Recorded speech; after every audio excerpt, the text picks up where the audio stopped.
Good evening, I'm Charles Payne. Breaking news for you right now. Fox News poll just released at this moment shows Hillary Clinton leading Donald Trump nationally by 3 points in a four-way race with Clinton at 44%, Trump at 41%. Libertarian Gary Johnson holding at 7%, while Jill Stein bringing in 3%. Remember, Clinton's lead over Trump just outside of the margin of error, 2.5%.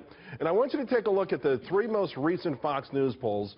Trump has improved this support by 3% compared to the same poll just 2 weeks ago, where he was at just 38%. In a two-way matchup, Clinton does lead Donald Trump by 5 percentage points, 49 to 44%. But among independent voters, Trump leads Clinton by 13 points. Trump's at 41% up, and Clinton is at 28% down from the last time.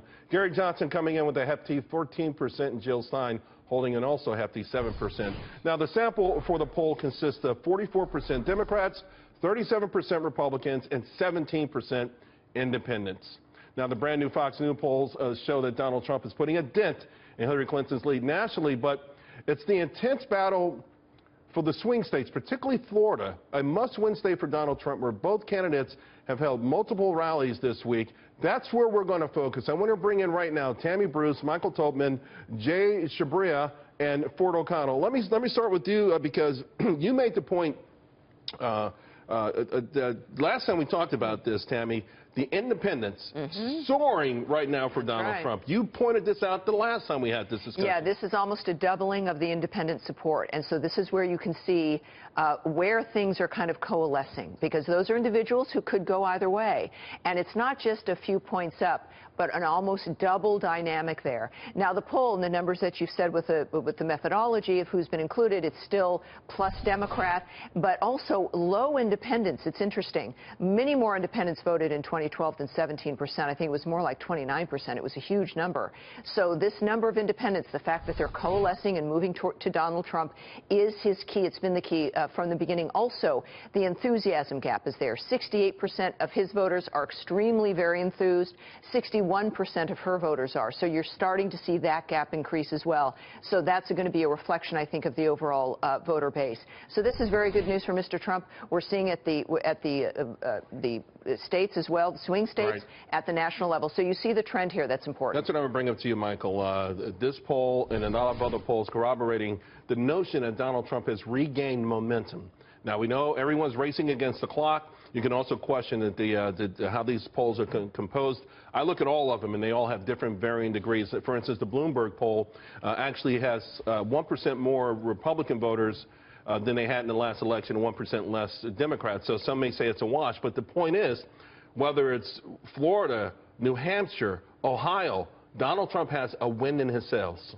They're running very, very, very different campaigns. The only thing they have in common is that they're running. So is Hillary trying to run out the clock, and is that a mistake? Absolutely. She is trying to run out the clock and run up the numbers in urban areas in these swing states like Florida, Ohio, Pennsylvania, and other areas. But Trump has been consistent throughout the Republican primaries and up until this point, which is a narrative-based campaign, not an organizing door-to-door campaign, because I suspect, and the polls are showing us, and a lot of people who support him probably aren't those that are being called for these polls.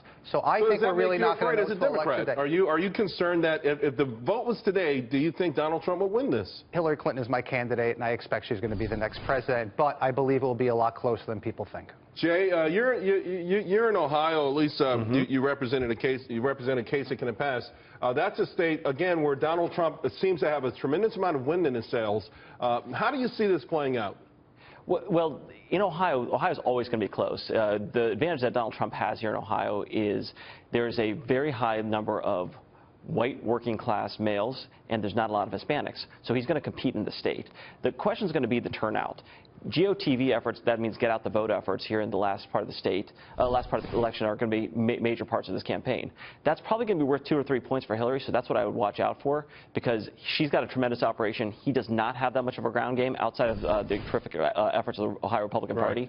He just hasn't done it, and that's going to be a problem for him in this state. You know, Ford, a lot of the experts are pointing out the get out the vote effort and the machine, the well-oiled machine of the Clinton campaign. But many folks are saying the game has been changed. The rule books, or at least the script, has been changed, particularly with the enthusiasm, which, let's face it, it's impossible to quantify with old-school polling techniques. Do you think that will be enough for a state like Florida, Ohio, which is obviously Florida, the one that they're both fighting neck and neck for? Barack Obama is coming back on Friday. I mean, it's obvious that that's another key.